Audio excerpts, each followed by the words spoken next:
lengo na makusudi ya kuwaombea ili watoto hawa waweze kufanya yale uyatakayo Jehova, waweze kutukuza, kutumikia, kutii, kupenda, kuheshimu maisha yao yote. Najua katika miaka inayosogea mbele changamoto zinaongezeka, na wengi kati ya watoto ambao tunawazaa wanaanza kwenda mbali na mapenzi yao, lakini kama walivyotendea ambaye anaitwa Samweli, katika Samweli alikomaa katika ukoo wako mahali pako, na pamoja na Samweli ukaanzisha vitu vipya, pamoja na Samweli maombi yakarejeshwa katika taifa lako ewe Bwana. Hivyo hivyo tunawaombea watoto hawa, acha wafanye kwa Samweli wa familia zetu, wafanye kwa Samweli katika maeneo watakapoishi, wafanye kwa Samweli katika kanisa hili, ili wanapoongezeka Bwana, acha waweze kurejesha yale yaliyo mazuri, yaliyo mema katika kanisa lako ewe Bwana. Barikiwe sana, sababu wewe ni Mungu na wapenda sana, na utafanya yaliyo makubwa pamoja na watoto hawa. Wapatie akili zilizo sawa, wapatie elimu zilizo sawa. Tubariki kama wazazi wao Jehova, ili tusikose chochote ambacho kinaweza kuwapatia utulivu, chochote ambacho kinaweza kuwapatia shuhuda, nao wakajua ya kwamba Mungu wa wazazi wetu Mungu aliye hai. Nawaombea afya katika miili zao, nawaombea afya katika nafsi yao, nawaombea afya katika roho zao, katika jina la Yesu Kristo, amen. Tunaweza kukaa, tunakaa tukifungua Biblia zetu ndani ya Matendo ya Mitume sura yake ya 4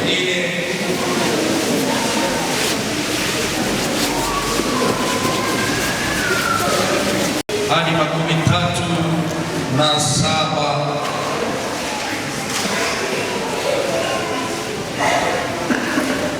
Matendo ya Mitume sura yake ya 4 halafu 32 hadi mwisho 37. Maandiko matakatifu yanasema hivi: nao wengi wa watu walioamini walikuwa na moyo mmoja na roho moja.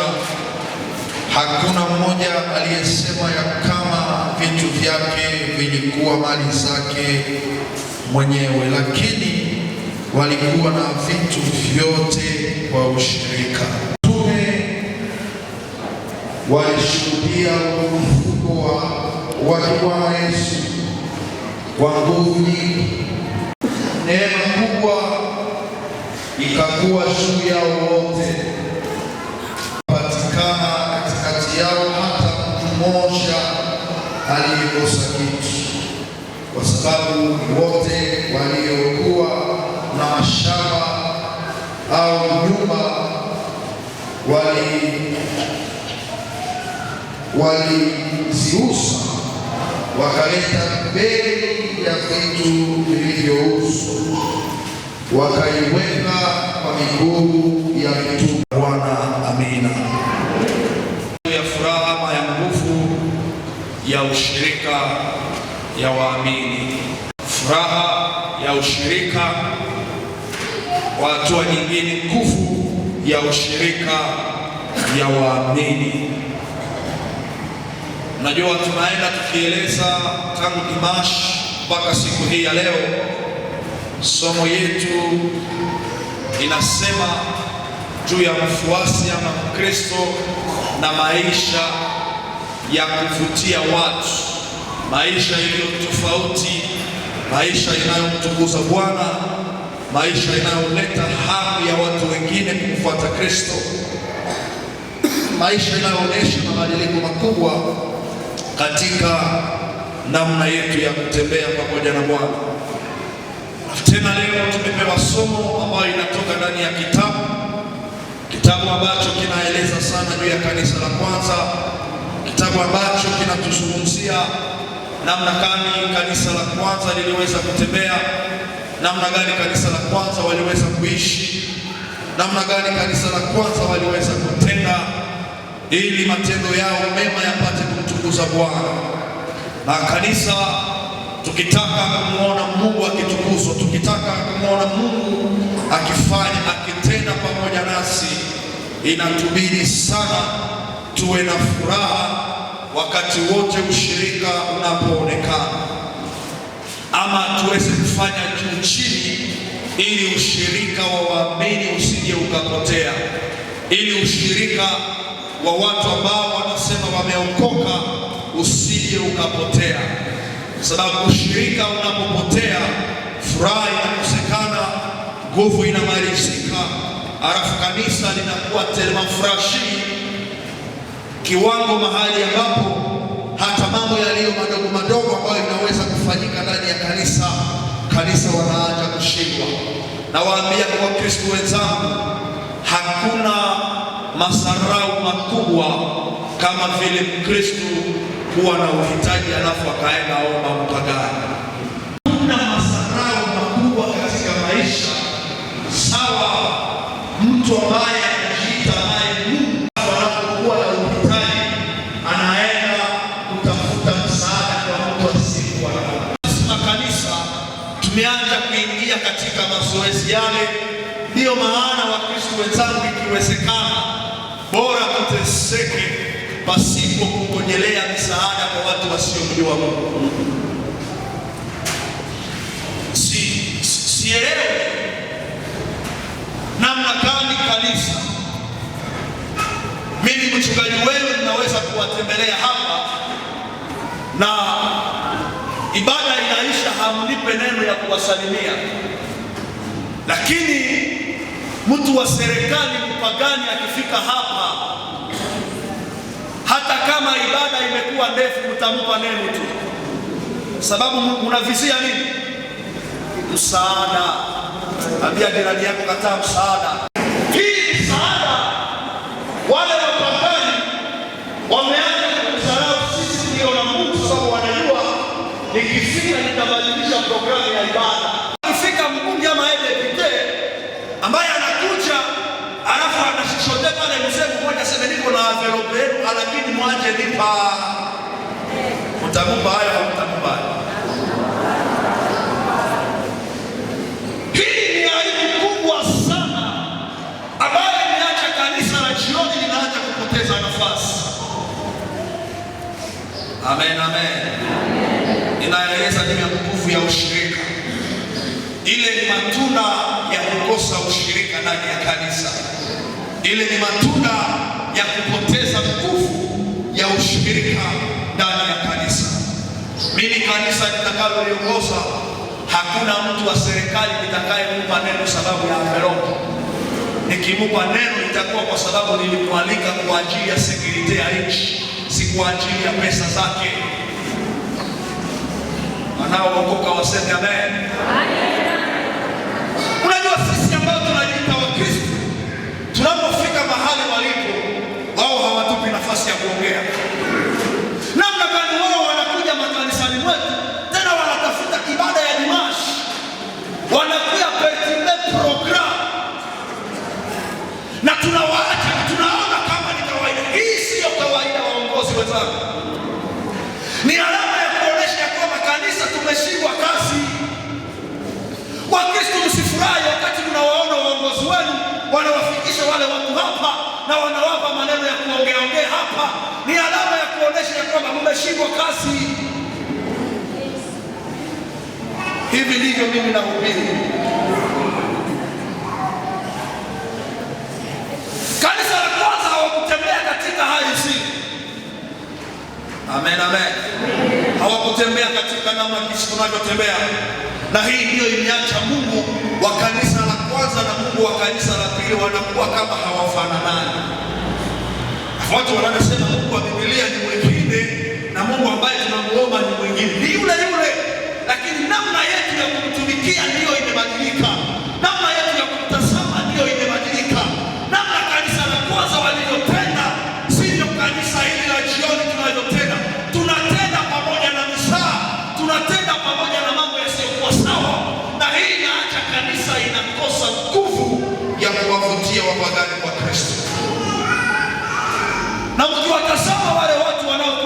katika ibada zetu, anapomaliza kuongea anaondoka anaenda. Maana yake muendelee kuongea mpumbavu wenu, mimi naenda nimemaliza kazi. Na mnaona wachungaji wanacheka cheka, wanaonesha meno kwa misaa ndani ya kanisa.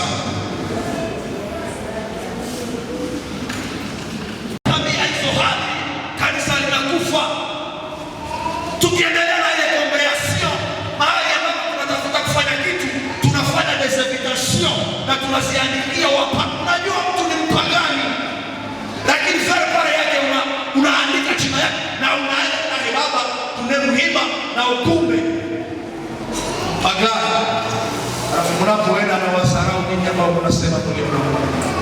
Ndio maana jana niliwaambia Wakristo mkatae umasikini, sababu maskini inaacha watu wanashakia Mungu unayemtumikia. Bwana Yesu asifiwe. Biblia inatuonesha kanisa la kwanza, alafu inazungumza juu ya hali fulani ambazo ziliweza kusaidia kanisa la kwanza, alafu na ushirika wao ukaleta resulta iko positive.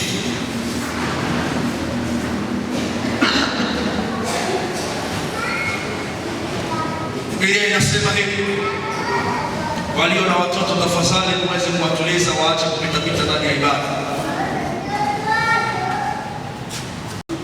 Ukiwa mzazi alafu naona mtoto unaleta fujo usipomuonya, naonekana ya kwamba akili zako haziko sawa, haujui mahali ulipo.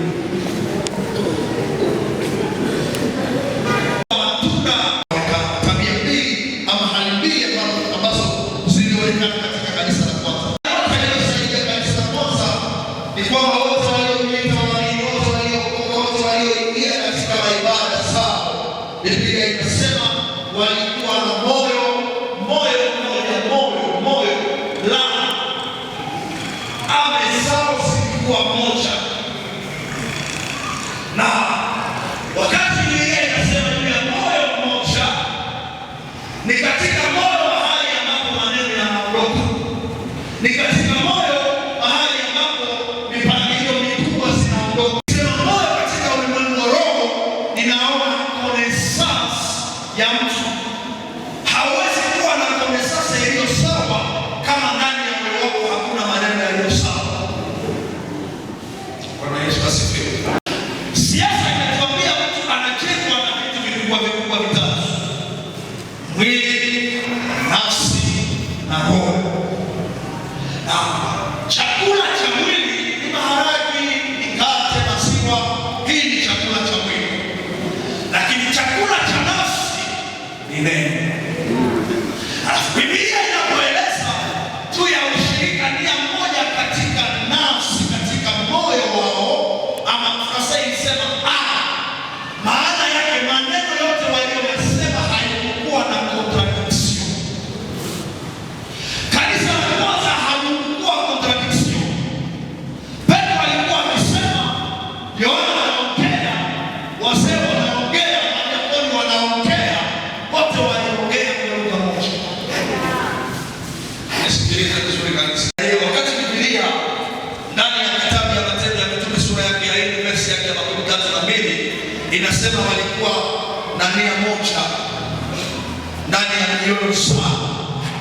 Inatuonyesha kwamba walikuwa na meme langage. Alafu tufanye evaluation. Sisi kanisa la leo tuko na langage moja. Nyie kanisa ya Kanda tuko na langage moja. Sijibu ni hapana.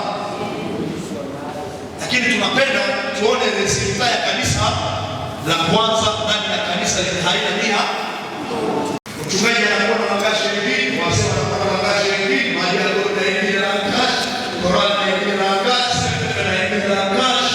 Unaangalia hiyo dini nayo inafanya kwa baadaye na langage, president wa kanisa na langage, mchanganyiko.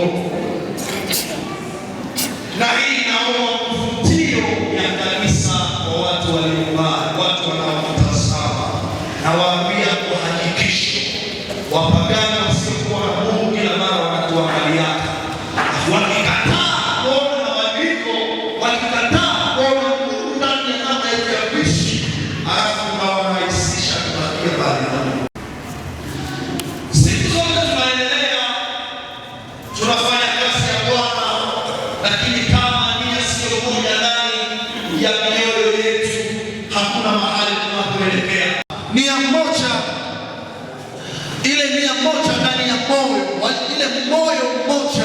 ndiyo iliweza kurahisisha kanisa, sababu lugha yao ilikuwa moja. Tukirudi katika kitabu ya Mwanzo sura yake ya 11, mtasikia pale habari za wale watu waliojenga mnara wa Babeli. Biblia inasema walipokuwa na lugha moja, hapo wanasema lugha moja, waliweza kujenga, na mbinguni zilipofanya kikao zikawaangalia, zikashirante kote ya kwamba watafikia nini? Watafikia malengo yao. Lugha moja. Mungu hakuleta mpanga katikati yao ili aweze kuwasambaza. Mungu hakukuja kupigana nao ili wasifikie yale wanaotaka kuyafanya. Biblia inasema Mungu akachanganya watu, wakaanza sema lugha mbalimbali, na kazi ikafanya nini? Ikashimama. Kama leo kanisa tunashikwa kufutia dunia, kama tunashikwa kuambukizia dunia, kama tunashikwa kuacha Mungu aonekane kikamilifu, ni kwa sababu lugha zetu zimechanganyishwa. Amen, amen. Hata hapa kwenye madhabahu lugha zimechanganyishwa. Unaona mhubiri wa kwanza anafundisha, lakini mhubiri wa pili anakuya futa yenye wa kwanza alisema. Nyie mnaikala kule mnakosa muendee tuendee kucha pastere kitile ama tuendee kucha asosiera kitile la kashe tofa.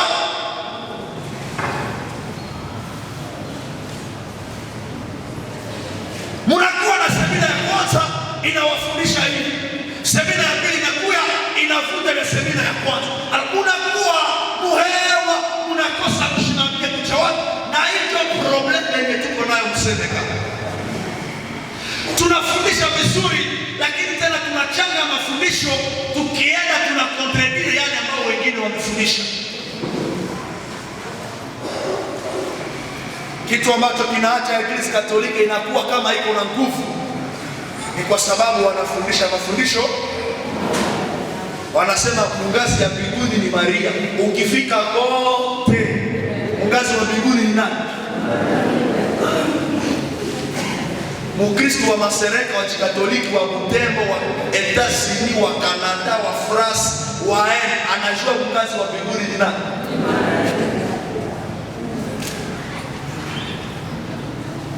Lakini si ukafanya melange ya mbaya una haraka.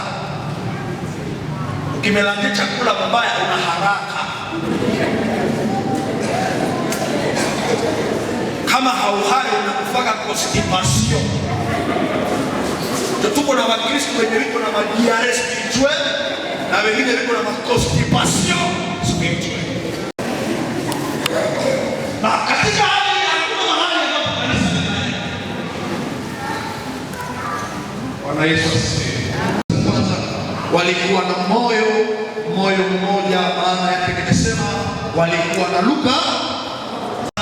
Katika maongezi walielewana, katika namna ya kusema walibeba ujumbe mmoja, walibeba habari za Kristo, walihubiri mafundisho mamojelea. Hapakuwa na melange, walikuwa na mesaje moja ya Kristo aliyekufa na aliyefufuka pwete. Hawakuwa na maneno ya kuchekesha watu. Sijawahi soma mahali ambapo wanasema Petro akafundisha watu wakacheka. Sijawahi soma ile maandiko. Biblia inasema alipofundisha Petro akaeleza habari za Kristo aliyekufa, akaeleza habari za Kristo aliyefufuka, na mioyo za watu zikachomwa, alafu wakamuuliza tufanye. Lakini leo tunaanza kufanya mambo yaliyo tofauti na kanisa la kwanza. Ndio maana resulta yetu inakuwa kontre na kanisa la kwanza. Jambo la pili, Biblia inasema walikuwa na roho moja. Roho moja. Maombi. Roho haikule neno, roho inakula maombi. Ndio maana wakati Biblia inasema walikuwa na roho moja, wote kwa pamoja na roho moja, ni kwa sababu hakuna mtu ambaye alikuwa anaweza kuwa na ujuzi mwingine isipokuwa ushuzi ambao Roho aliyeshuka siku ya Pentecost aliweza kuwapatia. Jumapili nilisema juu ya watu wanaonyonya mahali popote. Wengine wamenyonya maziwa ya tembo, wengine ya imbwa, wengine ya pusi. Mtu mmoja anayewalisha naye anaitwa Roho Mtakatifu. Hawakuwa na roho mbili, walikuwa na roho moja. Kanisa walikuwa na roho moja, hawakuwa na roho mbili. Ndiyo maana yote waliokuwa wanayaeleza walikuwa wanayaelewa kwa urahisi, sababu mhubiri anapohubiri, Roho anayemuongoza ndiye Roho anayewafundisha taifa. Amen, amen. Wakati diakoni na ikala, Roho anayewaongoza ni yule yule Roho anayeongoza baraza. Wanapokutana pamoja, mawazo haipishane. Lakini kanisa ya leo, roho zetu zimekuwa tofauti. Kuna wale walio na roho ya Mungu, kuna wale walio na roho ya pesa, kuna wale walio na roho ya shetani. Roho zimechanganyika. Alafu tunapokutana pamoja tunakuwa katika mchanganyiko. Tumekosa nani ni wa Mungu, nani ni wa shetani, nani ni wa dunia. Tunaacha kukosa. Ndio maana tumeshakiana, na malengo ya ile hali ni ili usiwe mtu ambaye atakuwa na ushirika na mwingine. Mimi niwaze ndiye ndio Mkristo, huyu ni mpagani, naye awaze ndio Mkristo, ule haokoke, na ule nawaze ndio anashua Mungu, ule mwingine hamshui. Ukifika kwenye mchungaji anashua yeye ndio mtoto wa Mungu.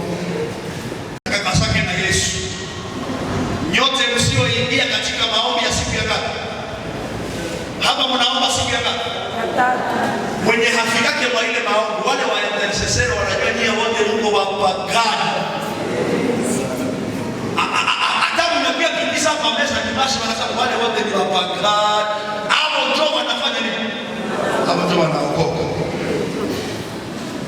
Unajua mimi nimepewa neema ya kuwa intercessor president. Ninajua ngazi zote za kanisa. Sisi waombaji tunajuaga sie ndio tunaongea na Bwana. Sisi tuko fasa na tuko connected, kwake the connected. Lakini vile vile watu wenye hamu yake omba mbele hapa tunawajua mko wapagani. Hata kama mnavala vitambala, mnavala vest, tunawaona kama tuko wapagani hawa. Hawa ndio tunaongoza kisomo. Na nyinyi mnasema ni hawa nao wanakosa kazi ya kufanya, ndio maana wanafanya kazi na kisomo, mavivu. Michanganyiko.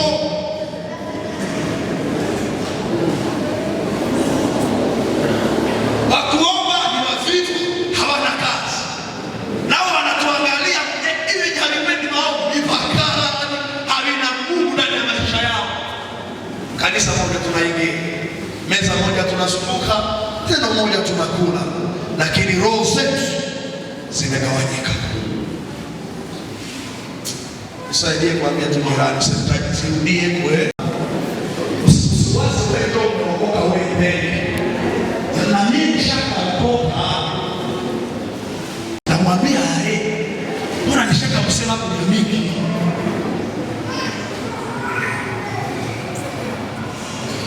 Kanisa la kwanza kama waliweza ushirika ya vitu na mali, ya kutazamana, kuangaliana kwa ukaribu, ni kwa sababu walikuwa na roho moja. Kanisa tunahitajika kuwa na roho moja. Wachungaji wenzangu tunahitajika kuwa na roho moja. Wazee wa kanisa, madiakoni, waongozi tunahitajika kuwa na roho moja. Bwana Yesu asifiwe. Viongozi wote wa kanisa tuwe na roho moja, tuwe na roho moja, na roho ambayo tumeachiwa ni Roho Mtakatifu, ili awe msaada, ili awe kiongozi, ili awe mwalimu, ili aweze kutufundisha namna gani tunaweza kutenda, namna gani tunaweza kuishi, namna gani tunaweza kuvutia dunia kwa Kristo. Biblia inasema haya mambo mawili yaliwawezesha, alafu jambo la tatu, alafu wakaweza kuwa na vitu kwa ushirika. Alafu hili neno nalisema kama Mkristo. Alisema kama Mkristo, siliseme kama mtu ambaye anaishi katika dini fulani. Sisi kanisa Tumependa sana kuhubiri Mungu siku zilizopita, lakini leo tumeanza kubadilisha Injili na tumependa sana pesa kuliko Mungu.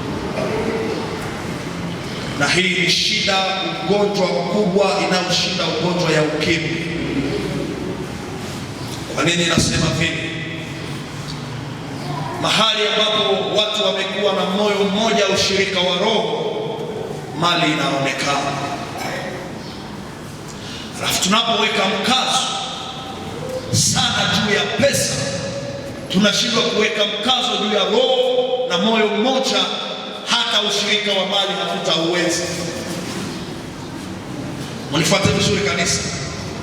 Arejea hivi, tunapoweka mkazo sana juu ya pesa, juu ya vitu, hapo tunagonga mwamba, tunaenda vibaya.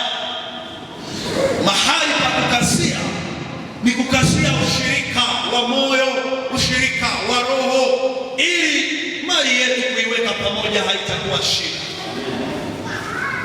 Sababu kanisa la kwanza waliweza, kwa sababu kwanza moyo ulikuwa mmoja, maneno hayakupishana, walifuatana, walielewana, waliibishana, waliombeana, walikuwa na roho moja, walikutana na Kristo mmoja. Alafu ile ushirika wa roho na nafsi ikawarahisisha kuwa na ushirika wa vitu. Ushirika wa vitu ni resulta ya ushirika wa roho moja, wa moyo mmoja. Tusipokuwa na moyo mmoja, hatutaweza kuwa na ushirika wa vitu. Nakumbuka miaka zilizopita nilikuwa nawaona Wakristo ambao wanaleta maparsele zao kwa ajili ya kazi ya Mungu, lakini leo wameishi. Sikia, hamuna maparsele. Si mko nazo, hamziletaki shule nini tena? Kila mtu iko na jibu. Hamuna mashamba, mko nazo, hamziletaki shule nini? Chacun pour soi et Dieu pour tous. Tumekia Mungu na nini? Na haki. Usikufe masikini. Hizi ndizo maslogan ambazo tumekuwa nazo. Inatuonesha kwamba kuna shida ndani ya roho zetu, kuna changamoto ndani ya imani. Siwezi kugawanya kitu na baba kama mahusiano yangu na yeye haiko bien. Tukikuwa salama kwake, tukikuwa mariage naye na haduita mata, nikikuwa pia na iko raha, haina niomba mnitangazie kwa sababu, lakini tumekuwa separate katika maneno na mawazo, lakini tunapenda tukue hivi katika vitu. Haiwezekani. Yesu asifiwe. Haitawezekana bali yetu iwe pamoja, si na hatuko pamoja. Hauwezi changia kitu na mtu ambaye hauko naye pamoja. Hauwezi fanya biashara na mtu mwenye hauko naye kama objective. Haiwezekani.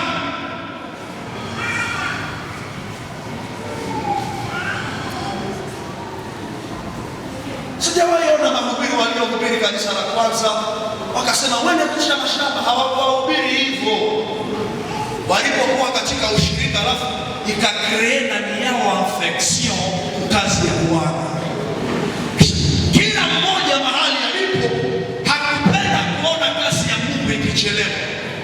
Kila mmoja mahali alipo hakupenda aone kanisa inakuwa makiti sawa za baraza ya zamani.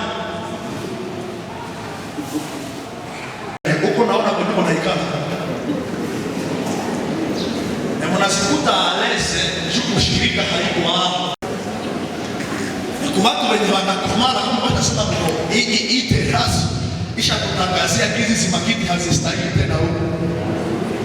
Alafu ninajua kisi mkuu wa development iko wanapanga siku tutafika na makiti. Bwana Yesu asifiwe. Hivi ndivyo kanisa la kwanza walitumika. Biblia inasema alafu kila mmoja mahali alipo, sababu roho aliyowaongoza alikuwa roho mmoja, akawaonesha uhitaji wa kanisa kila mara. Mnajua, nimewahi kufuata mhubiri mmoja ambaye anasema, na mimi nimejiunga pamoja naye, ndio maana anasema ya kwamba mtu ambaye hajakomaa ndiye wanakumbusha kufanya kitu.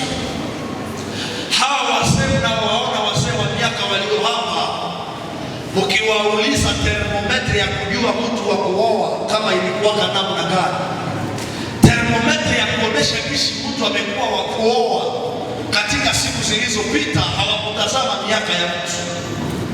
Wakati wewe peke unajiambia unakuya magharibi na kashashe mkono unakaleta nyumbani mara ya kwanza, tena siku nyingine unakuja na kengine mara ya pili, mama na baba chumbani wanasema yeka kule amekuwa kufanya nini? Haikuwa kama sisi wa mama wa leo ambao wanasema umeeneza miaka uende utafute mke. Na hizi ndoa za watu ambao wanaoa sababu wameeneza miaka zinakuwa na matatizo. Ninyi mlioolewa na watu ambao walieneza miaka, Mungu awapatie roho kubwa ya kuvumilia makuu.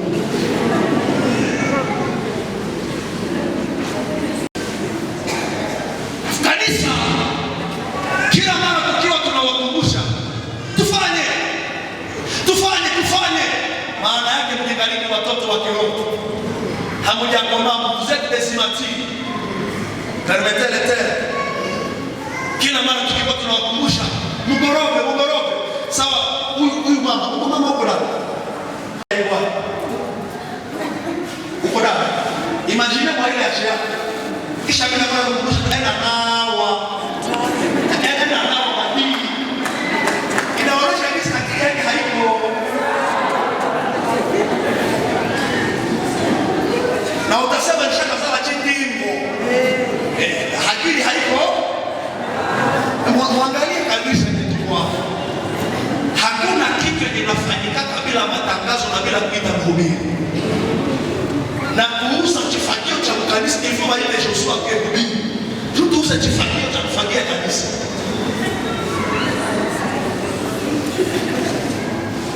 Immaturity ya kanisa.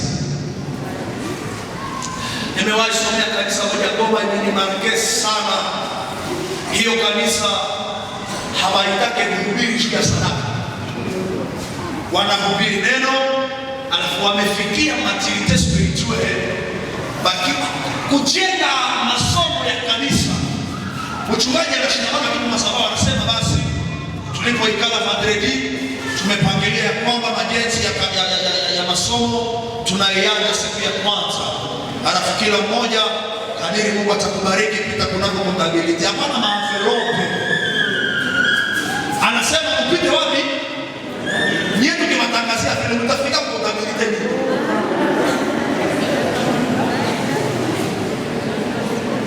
Abia mnanikala na msema huko mtoto mkiroho, ataka huko mshakuru huko chibebe.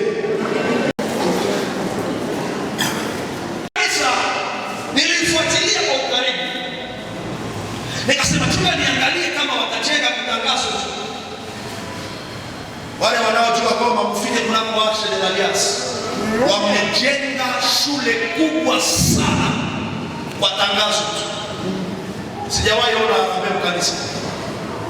Mesie kwetu ni marambe ni premier utate. Kukuona kama tutakuweza inaomba nikuwe na maflow bila spiritual.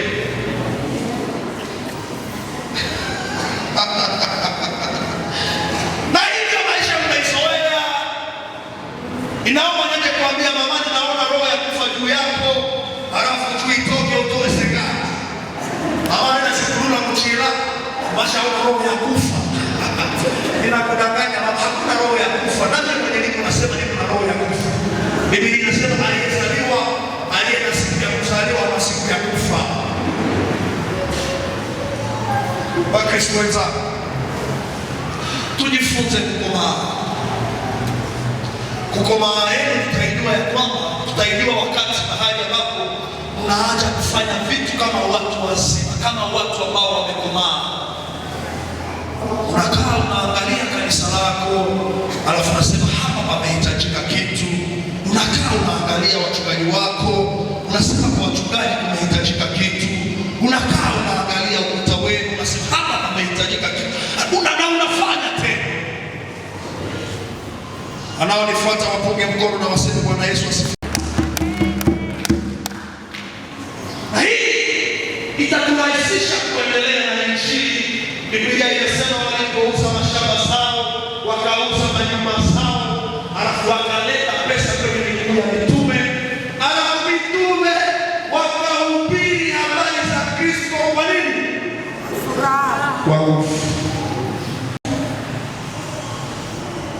wakahubiri kwa nguvu. Hawakuwa na wakati ya kuwaza maarabe, walikuwa na wakati ya kuwaza mambo ya kiroho. Sababu pesa zilikuwa zimejaa.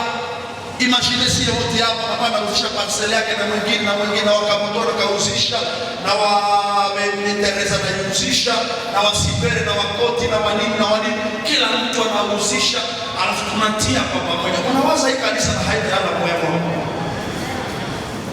Bwana Yesu asifiwe. Amen. Tuulizane wa Kristo wenzangu, est-ce que kanisa na haida kwa sawa?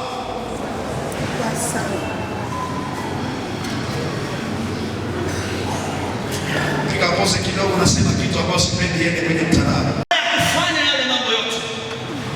Mungu hakuwa na chaguo kama isipokuwa kuachilia neema kubwa kwa ajili ya kanisa la kwanza. Neema kubwa. Baada ya kuwa na moyo mmoja, baada ya kuwa na roho moja, baada ya kuwa na mali zao kwa ushirika, Mungu akaachilia neema kubwa kwa ajili ya kanisa la kwanza. Na inasema ya kwamba neema hii kubwa ilikuwa juu ya wote. Haikuchagua mtu, haikuchagua ashi, haikuchagua rasia, sababu ya moyo mmoja, roho moja, ushirika wa vitu. Neema ya Mungu ikawa juu ya watu wote. Na nikisema neema, naona baraka za Mungu. Nikisema neema, naona ulinzi wa Mungu, naona afya, naona mafanikio, naona utulivu, naona furaha, naona chochote ambacho tunachokihitaji, majibu ya maombi. Nikisema neema ya Bwana, ninaona vitu ambavyo mwanadamu anavihitaji ili aweze kuwa vizuri na salama katika dunia hii. Amina. Hatutakuwa salama kama mambo haya matatu yasipoonekana. Hatutakuwa salama ndani ya kanisa. Neema ya Mungu haitaonekana kwetu sote. Ndio maana unaweza ona kanisa, neema ya Mungu inakuwa inachagua watu mamoya, sababu wao wameeneza kriteria, wameeneza condition. Tunaweza kuwa kanisa moja lakini neema inabishana, sababu hatuna comprehension moja, hatuna langage moja, hatuna roho moja. Alafu wewe unakuwa pembeni yangu, lakini neema yangu hautakuwa nayo. Hii siyo malengo ya Mungu katika kanisa. Malengo ya mbinguni kwa ajili ya Wakristo ni ili neema kubwa ya Mungu iweze kuwa juu yetu sisi sote. Neema ya mchungaji iwe ya papa, neema ya papa iwe ya kijana mdogo, neema aliyonayo iwe ya tate, neema ya tate iwe ya mse, sote kwa pamoja, alafu kanisa likawa ushuhuda iliyo sawa. Niliwaambia kwamba Mungu hataki watu walio masikini. Sababu kanisa la kwanza wangelikuwa masikini, wangeliuzisha nini? Wangelinda uzisha nini? Hii ni kitu ambayo inatuonesha kwamba Mungu hatumikake na masikini. Niko na kazi ya pale sana juu hawaya maambiaka vile. Masikini wanajeka kujisoma, wanatoka hapo na furaha. Kina aliwafundisha ile nchi. Biblia inasema Barnaba ambaye alikuwa Yosefu ambaye alikuwa anaitwa mtume Barnaba, naye alikuwa na mashamba, alienda kuzihusisha, akaleta pesa kwa miguu ya mtu. Wakristo wenzangu, kama kuko demo ya kukompata ndani ya kanisa, haiko esprit de mort, c'est esprit ya pauvreté. Abanielewe. Kama kuna roho ya kukataa ndani ya kanisa, ni roho ya umaskini. Maskini unakufa kazi ya kukosa dawa.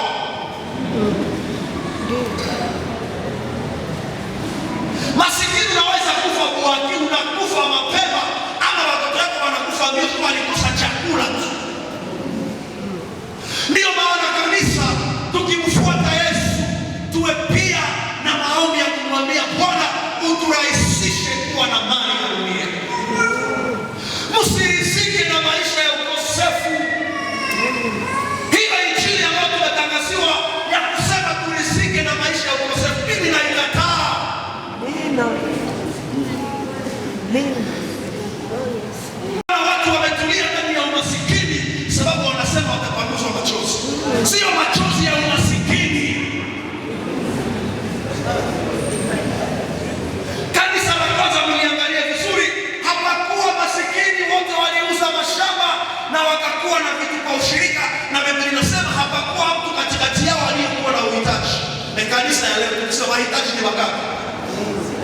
Sisi ya wote kunitosha.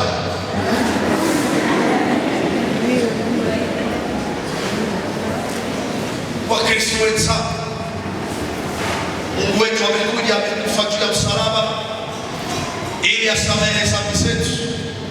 Na katika Wakorintho wa pili anasema des riches il était, il s'est appauvri afin que dans sa pauvreté nous demeurions riches. Yeye aliyekuwa tajiri alijifanya kuwa masikini ili katika umasikini wake tupate kuwa matamu. Nisaidie kwambia jela, este uko tajiri ama uko masikini? Hamtaweza. Msizoee maisha ya mkatae umasikini katika maisha yenu. Pastor Asos, ukatale umasikini, kwa masikini utakwenda kusaidia kuambia. Kuko zingine maferiti hautawaambia kasura kulia kwa. Ukatale umasikini na ukemee kwa nguvu kushinda sababu ya washirati. Tukikuwa motive na ile roho, kanisa litaheshimika, kanisa halitakuwa linalabia. Mimi nitakuwa na kidogo, hapana kidogo. Kila mtu anakuwa na kidogo hapa. Maisha inakuwa mazuri, kanisa linapona. Masikini hana toa ya kuleta sheria ndani ya kanisa. Siku zote tunakuwa masikini, tutaacha wachungaji anakuwa kaingiza madepite hapa na wanatukulia muda ya ibada. Mnifuate vizuri wa Kristo. Alafu wewe ambaye uko masikini uko hapa, usikwazike, usitoke mjisoma. Tutakuombea neema ile roho ya kufiku ikitoke hapa. Una wewe mwenye uko masikini na unakasana, utaambia Mungu akurahisishe ufike mahali fulani. Bwana Yesu asifiwe. Unajua kama akili zetu hazijakuwa revolte, tutaendelea kuishi maisha isiyokuwa sawa na tunashindwa tuko stable ndani yake. Na sasa kuambia wachungaji wenzangu, tusio wachungaji wa kumodelea mshahara ya ndege hii. Hii ndege, wachungaji, mama mchungaji, usiwe mnangojea hizo. Ukingojea ndege hizi, mtakauka, mtakosa maneno ya kuwaonya hapa. Kama mimi niko nawaambia kweli, ni siku yake wewe. Ukakwasika sasa na mchana kwa. Unakwasika kafara, unakwasika watoto watasoma, unakwasika Roho Mtakatifu anakuwa sura. Mimi naendelea.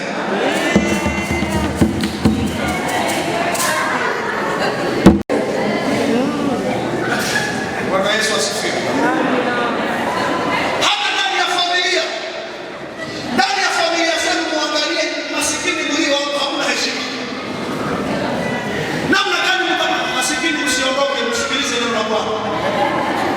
Namna gani tunaweza fika ndani ya eneo, unakuja na misabe, niko nachukulia mkutano na hakuleta sadaka ya kusubiria mkutano.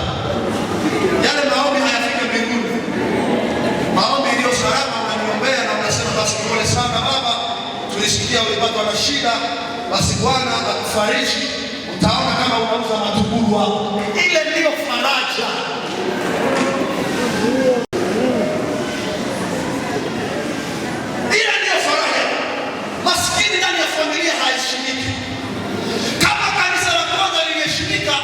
Kwa sababu halikudepanda na franga ya serikali.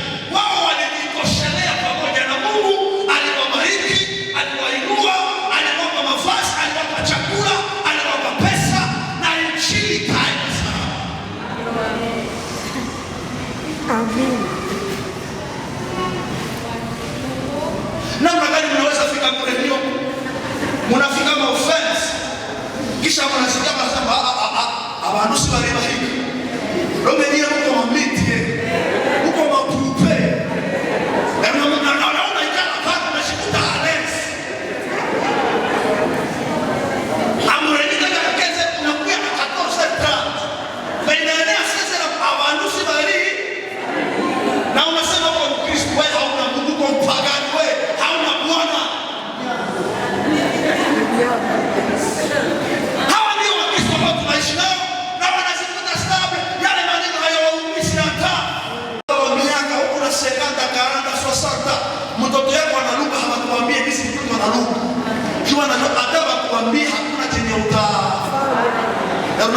mtu wa kutoka mwingi soko. Uko initi. Kanisa la kwanza kama walikuwa na nguvu, wakatangaza Mungu na nguvu, ni kwa sababu walikuwa na mali, walikuwa na vitu. Bwana aliwabariki, Bwana aliwainua. Tutawaombea neema ya Bwana ili Mungu awapatie kama minimum tu ya kuishi. Ukikuwa Mkristo mjane kisha na unaomba mpaka mshani wako wana msala wako. Uko garso Mkristo membu za kwao unazikosa, utasaraulika na wanawake. Mungu atusaidie sana wa Kristo. Ile makichwa zetu ambazo sijaribishwa na injili dhaifu za kusema kwamba masikini wataona Bwana. Na wengine wamesema hali vigumu ngombe kupita kwenye shimo ya shindano. Alafu wanasema matajiri kuingia mbinguni ni vigumu, masikini ndio kugumu, mwendo ngombe. Tajiri kuingia ni rahisi. Mlio na makazi hapa Bwana asiinue tena na kusiongezea kipato. Ninyi ambao unapiganisha maisha, umekataa masikini lakini maisha haijakamata, mkazane. Kuna Bwana wa neema atawaneemesha. Bwana Yesu asifiwe. Kama umebarikiwa chikia Bwana makofi. Tunaweza malizia pale kanisa, pengine tutayaongea kesho. Alafu Mungu atusaidie sana. Unajua haiko salama wakati ndege inakuwa inapita wetu auto wake tena Mungu tunafanya na hicho wewe hauko kwacho, wewe tunabeba maaverope sasa bakia nyumba yako ishafarana mabeteri kwa hiyo tunabeba maaverope kwa somo zenye hazirudia na unashika stable tu. Wewe mwenye mwaka inaishaka hakuna mwenye ulisaidia. Wewe mwenye mwaka inaishaka huko tu na maisha tu ya machozi kila mara. Wakristo mkataa ile maisha. Biblia inasema unachokijua ukikikiri kwenye ulimi wako kinavaa mwili katika maisha yako. Bwana ambaye nimemtangaza, Bwana wa neema kubwa awaongezee neema kwa jina la